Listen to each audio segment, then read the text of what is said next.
Good morning. I'm going to explain how to do the balancing equations lab. This is a stations lab, so if we had been at school, you would be going to 7 different stations and identifying the models at each station and figuring out what equation those models represent.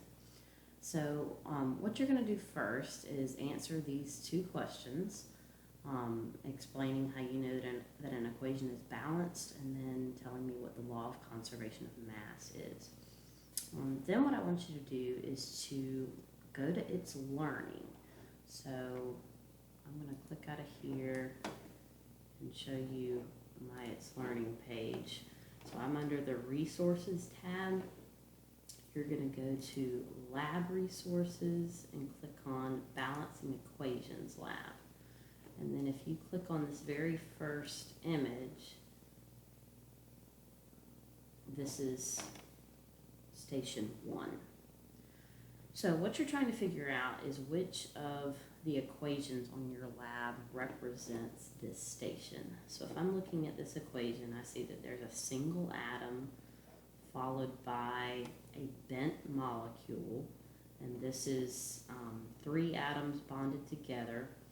I see that this very first atom appears on the product side, and now it's bonded to whatever this middle atom is.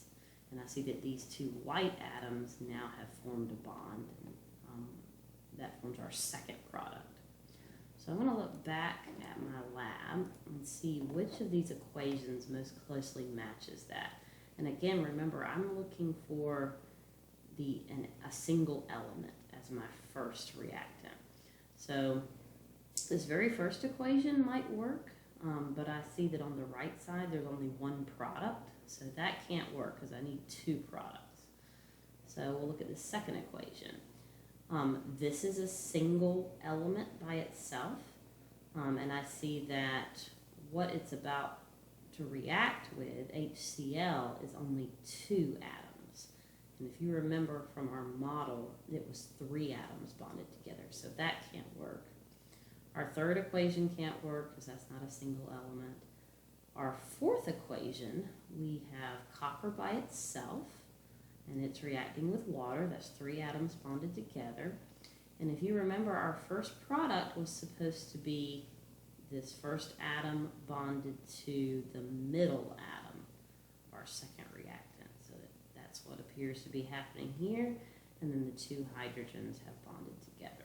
So that means that station 1 is our fourth equation. Copper plus water yields copper oxide and H2. So you'll go ahead and write that equation for letter A. Letter B, you're going to skip because we're not actually building the models. So you'll be skipping letter B for all of these. All these stations.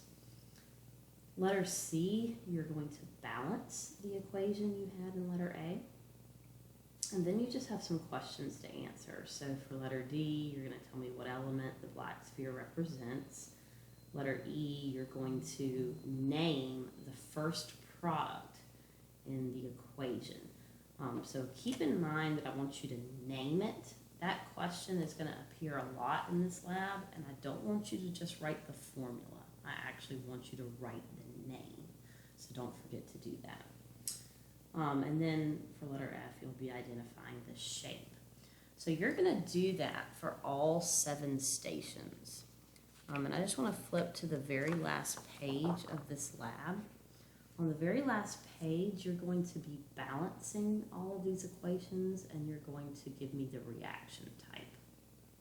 So that is the biggest assignment you have today, and it is going to be something you'll turn in to me.